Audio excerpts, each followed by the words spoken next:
Welcome back to another episode of the Miami Heat Roundtable. I'm your host, Amir Motamani, joined today by Trent, who's at work. You can find him at the Miami Heat Network.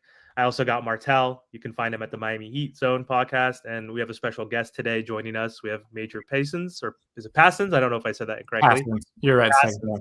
There you go. So, yeah, thanks for joining, man. Really appreciate it. Do you want to just let the audience know a little bit about your background?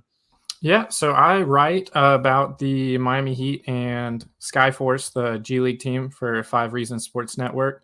I'm obsessed with Twitter, so that's where I do a lot of my stuff as well. And if you watch any of the live streams with 5 Reasons, I'm try to be on there as much as I can. So that's pretty much all I do. I try to do a little bit of everything. Awesome. Thanks, man. Thanks for joining. Yeah, of course. So the Miami Heat last night are coming off a expected victory, but it was a tough fought game.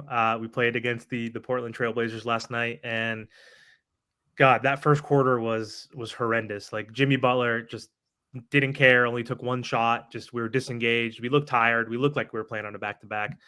And this was the Portland Trailblazers Super Bowl, Joe Cronin Super Bowl, as Giancarlo Navas from the Heat Beat said yesterday when we were talking to him. And it looked like it was their game. They were trying so hard. They're coming off an 8-game losing streak, and it was a tough first quarter, but the Miami Heat figured it out and got a much needed victory. So we're at 5 games now in a row, which is the second longest streak in the Eastern Conference behind the Celtics, who I think are at 9. So huge victory. I think we're in the 5th seed now, so we're only a game and a half games back from the New York Knicks, and they're injured right now, so we need to take advantage, and we have a really soft schedule, which is really good. And Trent, if you remember during the 7-game losing streak when we're losing to the Raptors by 30, losing to the D League, G League, Memphis Grizzlies, and we saw that upcoming schedule, those 9 games, right? We said that this is the inflection point of the season. This is the make it, break it point. And we could literally be out of the playoffs if we continue with this trajectory. And so we figured it out, and we're playing the best basketball of the season right now. I think we've won 9 out of the last 11. So what are your thoughts on that game yesterday, Major? Did you watch the game, and just let us know your thoughts on that game? Yeah, I mean, I think you hit it on the head. That first quarter was terrible. Like, the Heat maybe ended the first quarter around down 9, but they should have been down, 15 or 20. And I know that's crazy saying about one quarter, but it was some of the worst basketball I've seen. And the Trailblazers, they're not a good offensive team, but they couldn't miss in that first half. So I expected, even though it started out terrible, the Heat have unfortunately done that a lot this year, and they kind of come back.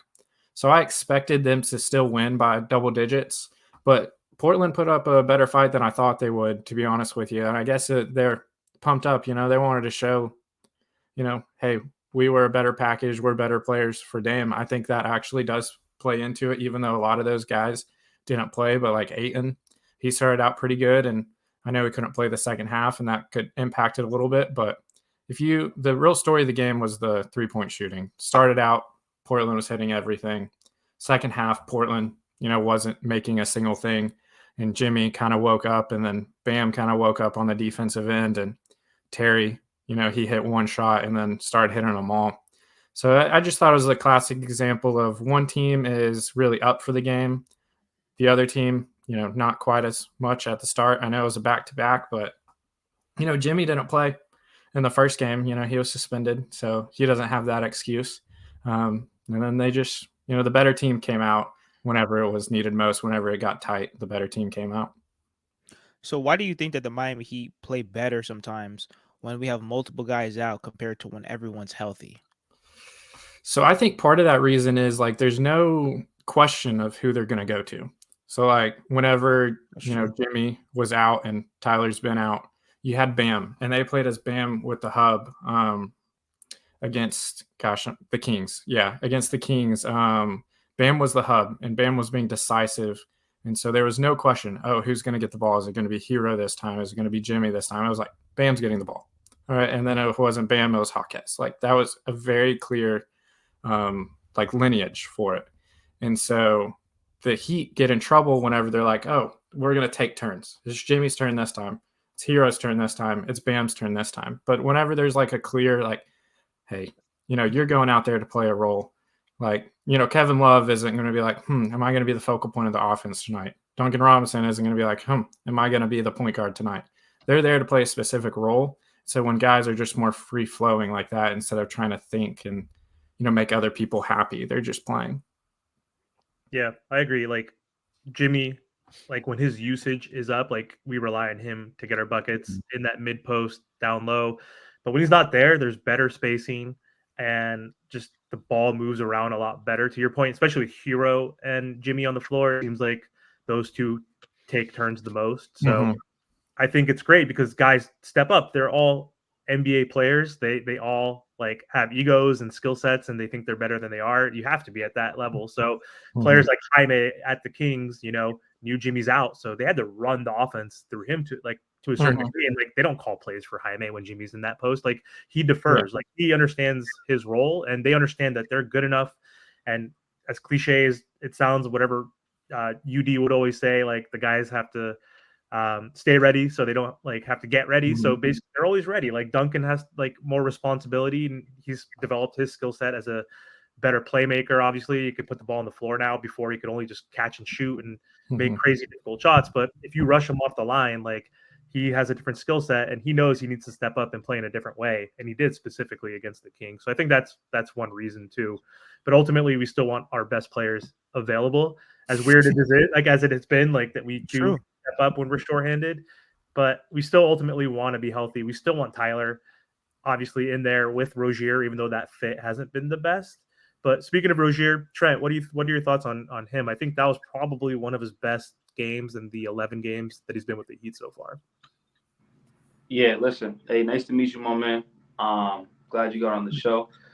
I will say, listen, never taunt Terry Rozier, because if you notice, when he got taunted, that's when he started to take off and look like Terry that we traded for, and he's getting more comfortable in the offense. And just that little spurt that I seen from Terry, that's all I've been waiting for, man. It's just more about comfortability. He said, I believe like a week or so, he's like, I haven't even got like moved into an apartment or house yet down here. Like, got his first practice not too long ago. So we got this stretch, 20 plus games for him and Tyler and Jimmy and Bam to figure this out, right? Because y'all kept saying, and I've been saying this for a while, why do we play better when our star players are out?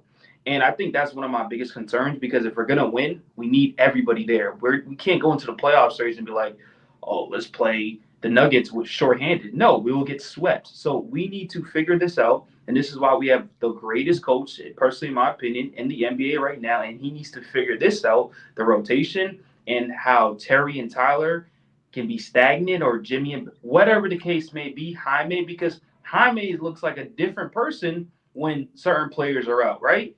We was relying on him in the Kings game. He had 2 big buckets, and that's why we closed it out, right? Then yesterday, didn't look too great. He was still doing little things, but compared to that Kings game, it's like there's a lot of, what's the word? Like, they're not playing their best basketball. So that needs to be figured out fast if we need to make a deep playoff push, right? But going back to the Terry question, I love it. You can tell that he's getting more comfortable, and that's good. I love he can attack the rim, pull nice mid-range, shoot the threes, and do all that good stuff. So I'm interested to see what's going on with Tyler, because we haven't got a timetable when he's coming back. And if you didn't know, I'm probably not the biggest Tyler fan out of this whole group. And so it's interesting to see that we're playing. He was there majority of the time, but when Tyler goes out, it looks like we just played 10 times better. Like, I can live without Tyler. That sounds me being a hater, whatever the case may be, but just insert Duncan in there, and I'm fine. Whatever we got out there, So I'm happy with the team. Didn't really care about how we won this game, just win. I said in the yesterday's show, this is a game we would lose. Like typical Miami, beat the Kings, impressive win, and then pull out and lose to the Portland Trailblazers. We didn't. It was very crazy in the beginning. I was like, what the hell's going on? But we figured it out, and we on a roll. So, yeah. Trap game. We thought it would be a trap game. It felt like a trap game in the first quarter, but we figured it out. And so we talked about this in the other episodes, and we've been talking about this for the last few weeks. Defense, like I think that's like the biggest thing that's changed.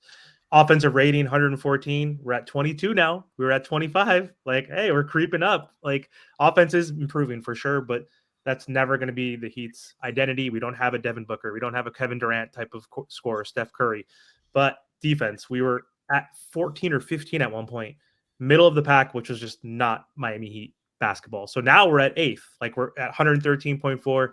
So, Major, what are your thoughts on just the Heat in general during this streak? Like how they've been playing defensively? Because I think that's huge. And Jimmy Butler also is looking not only engaged offensively and being Yeah, he stepped it aggressive, up. but defensively, man, like there was a possession yesterday against the Trailblazers, and I can't even name Cabarra, whoever those scrubs were playing.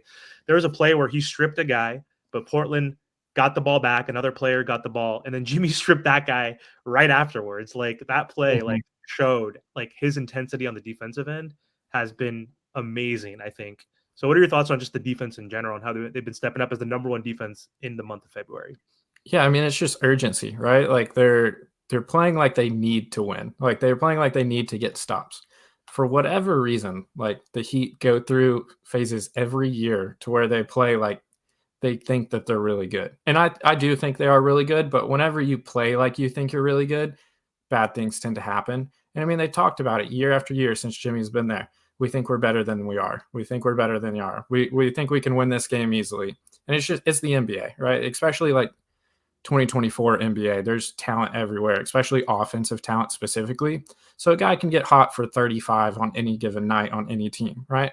So if you don't play with that urgency and you're like kind of, not closing out hard, you're not fighting for that rebound, someone's trying to post you up and you're kind of letting yourself get back down, it's going to make a big difference in today's NBA. And that's what they're doing.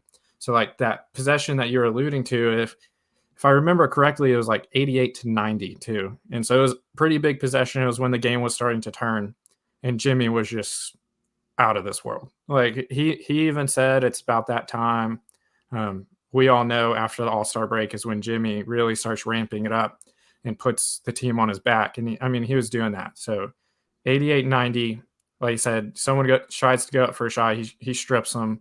They get the ball back. He steals it again, and then he passes it down to Bam, which, if I remember correctly, it might have been for an and one too. Mm-hmm. So it was just that was like those huge moments are when Jimmy has made his name. Like just think in the past, 4 years that Jimmy's been with the Heat. Think of every big moment. He's a part of it somehow. So when he plays with that urgency and is like do or die right now. The Heat, like you're saying, are struggling. If they're going on another losing streak, they might not make the playoffs. They're fighting for a play-in, and we don't want to do the play-in again. They need him the most, and he's stepping up and playing otherworldly and proving to everyone else like he's feared, like he's here. Like no one wants to play this man in the playoffs. You got Bill Simmons, like PTSD, and might need to go see a doctor because just the thought of Jimmy Butler, it's insane. So what's your viewpoint on Tyler Herro? Because there's a lot of people that want to keep him for the future. There's some people that want to trade him every summer. Now, there's also some people that want to have him come off the bench. So what's your viewpoint on Tyler Herro? How good do you think he can be?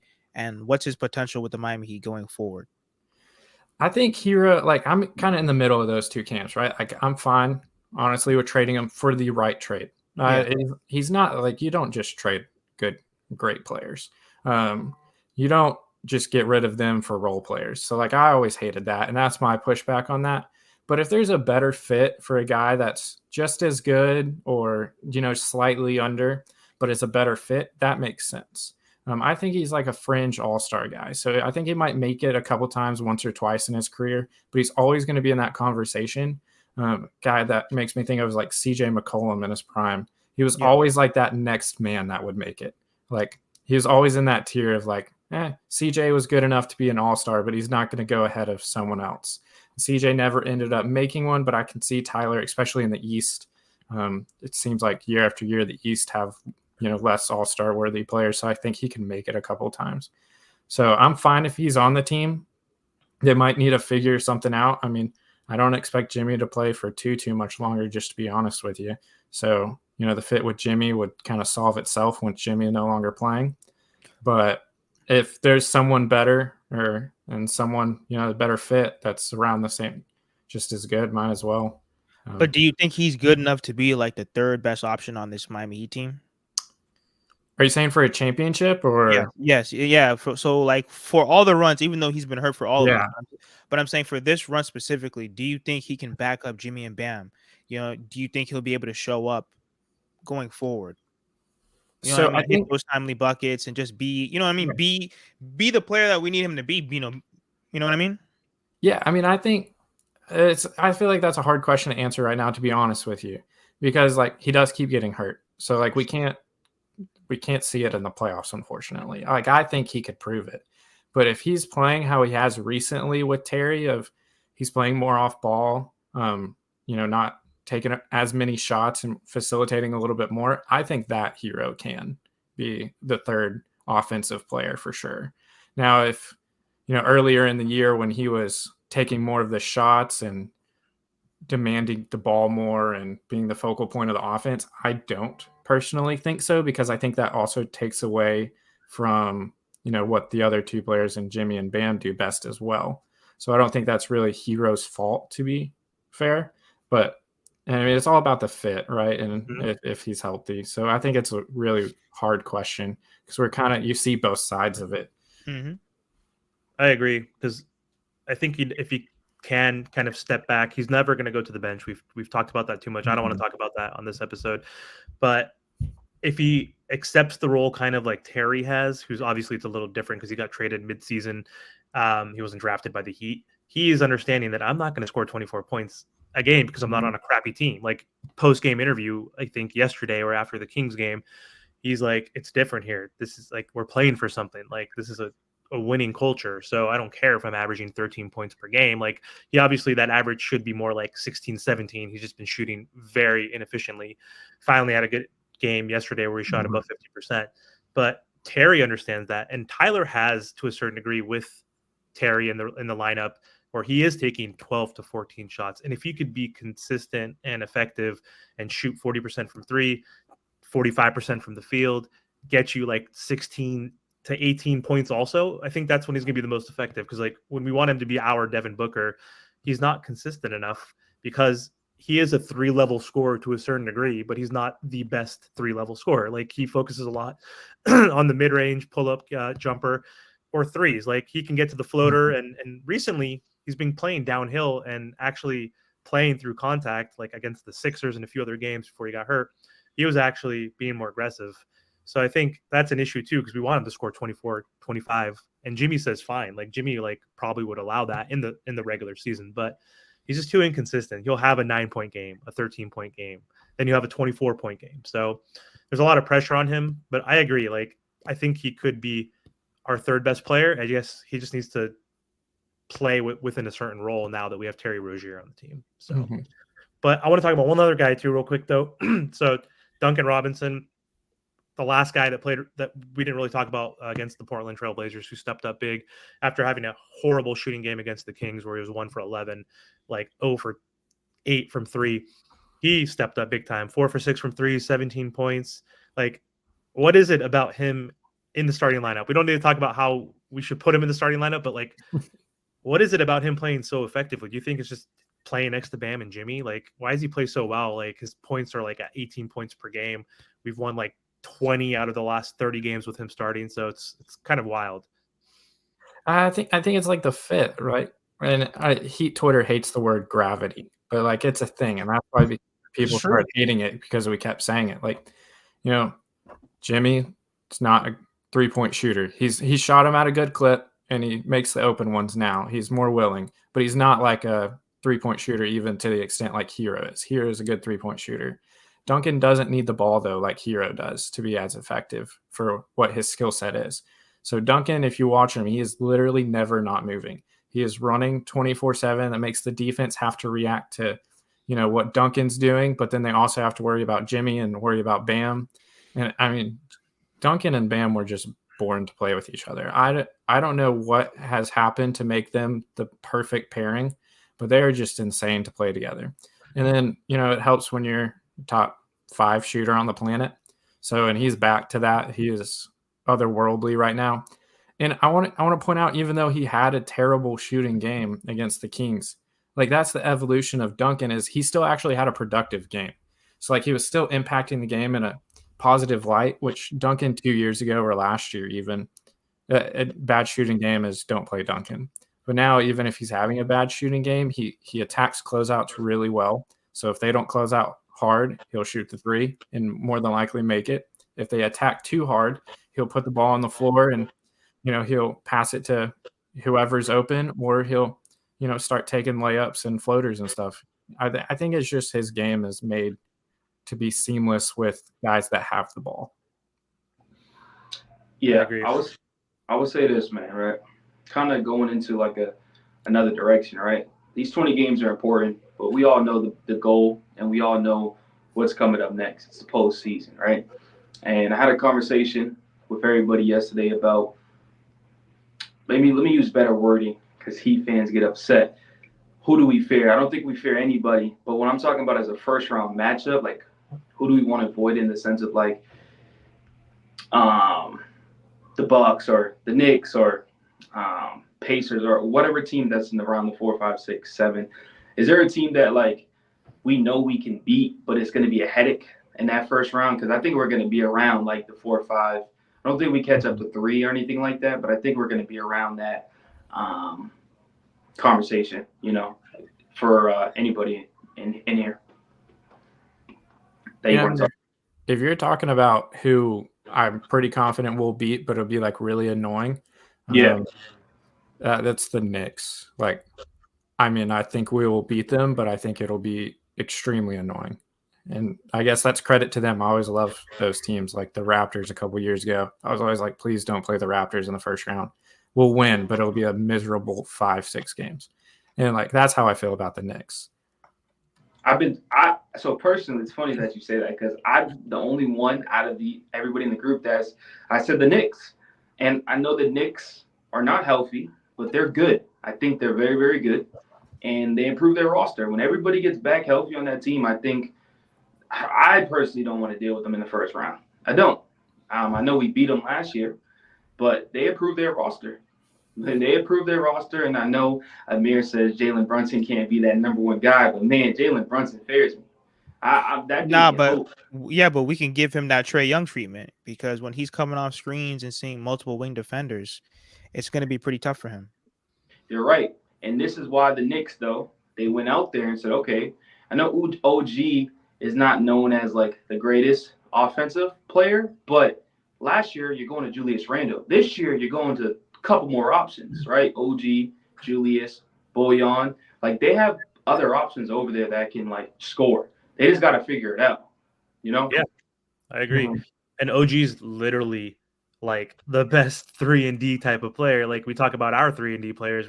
Outside of, Jimmy's not a 3-and-D player, but Haywood, Caleb Martin, those guys are good, but they're not OG. He still can get you 17 points per game. He could shoot like 40%. Like, I don't know what he's shooting at right now, but like he could shoot in the 38 to 40% range from 3. So that's a huge pickup. I agree. They're scary. Josh Hart can have a game or two. Dante. Dante too was another piece I forgot about that they added. Like Burks and Bogdanovich obviously can catch fire, but again, Brunson obviously like he could be the one, obviously, but I just don't think with Julius Randle and OG as your number 2 and 3 that's good enough. But they improved. We went to 6 games with them last year, and we were on the road again, so it could be even more difficult if we're the 5th seed, which we are right now. Because if the playoffs started today, we would play against the Knicks. I think we could beat them, but it might be a 7-game series, at least 6 or 7. But I don't know how crucial, Martel. I'm going to ask you this: how crucial is it for the Miami Heat to get the 4th seed? Because that seems like the most attainable. Do you think it's more important this year because last year we were on the road every single series, right? I don't think we had a home series, did we? I don't think we did at all. None. We had none. So is it important, in your opinion, to get first round home court advantage? What are your thoughts on that? Yes and no, because, you should be able to beat teams on the road. But, of course, home court is very important because, they'll be able to start the playoffs at home with their families and they'll be a little bit more comfortable. So, of course, you kind of want the home court advantage. But, you know what I mean? We still should be able to beat guys on the road no matter what. We do want the best matchup possible because, obviously, we don't want to have to play the best team. You know what I mean? Just say, oh, yeah, well, the Miami Heat will get it done. No, we want to have a good matchup and, kind of just scale it up as we go. So, listen, whether we play the Boston Celtics, whether we play the New York Knicks or the Pacers, because I think the Pacers are very underrated as well. Listen, as long as we're healthy, I'll put this team up against anybody. Especially in the East. At least in the first, especially in the first East. round. Yeah, In the at least first in the two rounds East. for sure. Let me ask y'all a question. Which round? I think, and you can answer this question. I believe Passons, Kurt. Major. Passons, yeah. Yeah. Which round do you want to see Boston? Right. Because I think that's the end goal for us, right? Do we want to see them early or do we want to see them at the end? I mean, I would rather see the better teams later. It's just, I mean, it's not like that. I don't think it would make a difference in who wins the series, but I think it's more fun when you play them later. Mm-hmm. And we keep playing in the Eastern Conference Finals. I would love to just keep that going. I would love it so much. I love the hey, put up or shut up. We keep playing each other. We hate each other.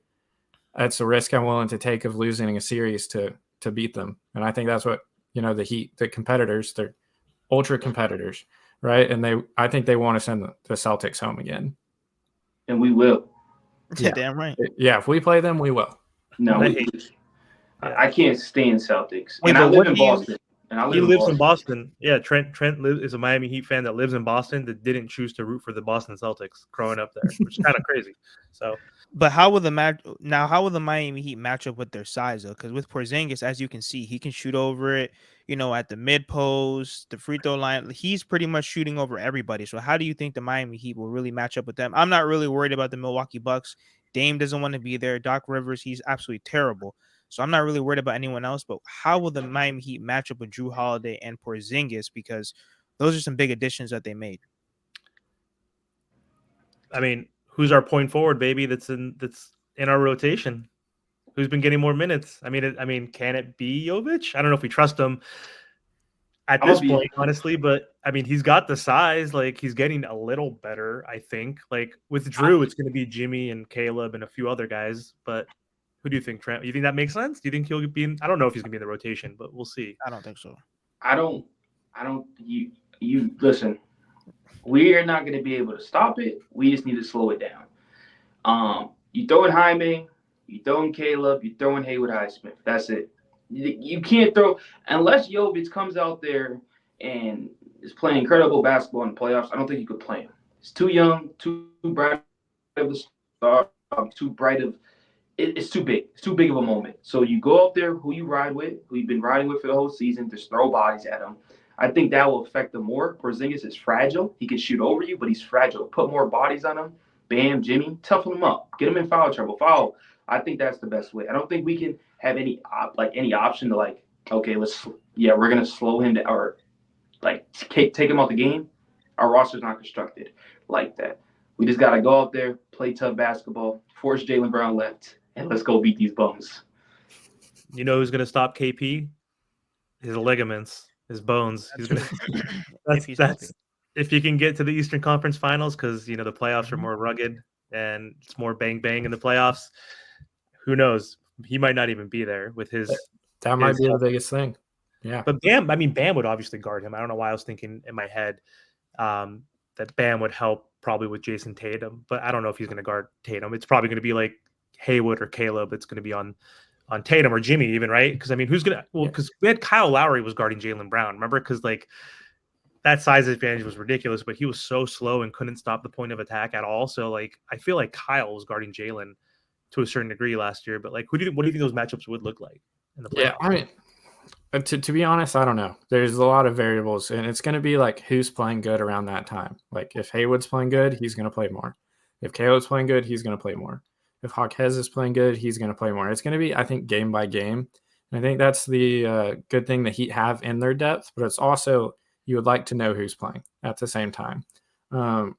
As for the matchup for the Celtics, maybe I'm delusional, but I don't think Porzingis can win you a playoff series. I think he'll win you a game or two, but if he has to be the number one and you're trying to shut down Tatum and Brown, I'll live with Porzingis getting 25 to 30 if you're stopping Jason Tatum and Jaylen Brown. Drew Holiday is incredible. I think Heat fans are now they're fooled into thinking he's not as good as he actually is because Jimmy torched him, but he was playing perfect defense against Jimmy. There's nothing Drew Holiday could do. He was playing perfect. And, I would like to think Jimmy's going to score 56 every game, but that might not happen. So I think there are a lot of variables there, but when the playoffs, a lot of times it's just who wants it more.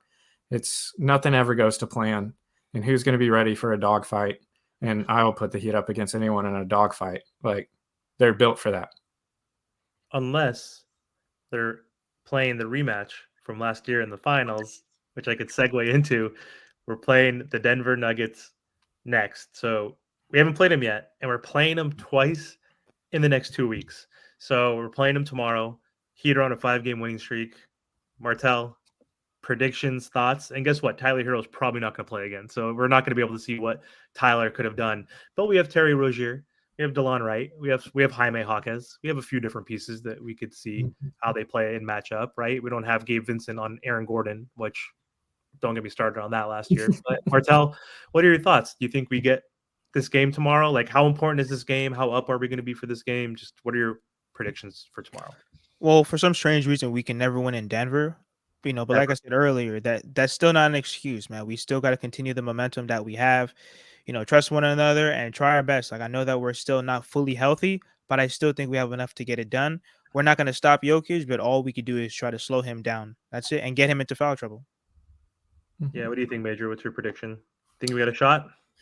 I think we got a shot. I mean, as far as I think it's an important game to like the whole season, or if I think we can beat them in the playoffs, I don't think one game in the regular season matters any at all. I mean, the playoffs are a different beast, like we've been talking about. I mean, I think we can win. We can beat anyone.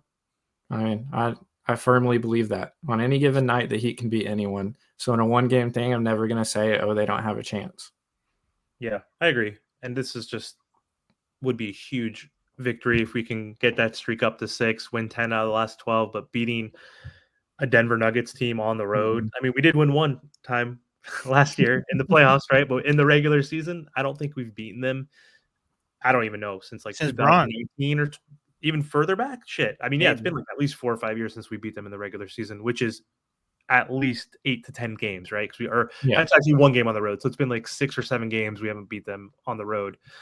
So that's going to be a tough matchup tomorrow night, but let's see if the Heat are up for it. I don't know if Tyler Herro is going to play or not. I think it says he's day-to-day now. It doesn't say he's out. So I'm hoping we can get Tyler back, but at this point, probably makes more sense to rest him up just with his injury history because, Martel, you said it. Every time he gets an injury, it's usually around this time or during the playoffs, which is unfortunate. He's had a groin injury, the hand injury, all that stuff. So I don't think they want to risk anything with that knee injury, even though it's just a hyperextension. So anyway, I think that's all we have for the show today. We just want to thank you again, Major, for joining us. It was really nice having you on. And do you want to let the folks know where they can find you online? Yeah, so you can find me. It's just my name, Major_Passons on, mostly Twitter. I do have Instagram, but I'm terrible at posting and doing stuff there.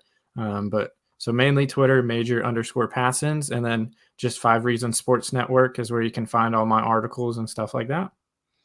Awesome. Thanks again. And thank you so much. Yep. Thank you. And Trent is not here, but don't forget to subscribe to Miami Heat Network, Miami Heat Zone, and my channel, The Team to Beat Miami Heat. So thank you again for watching, guys. Take care. Thank you.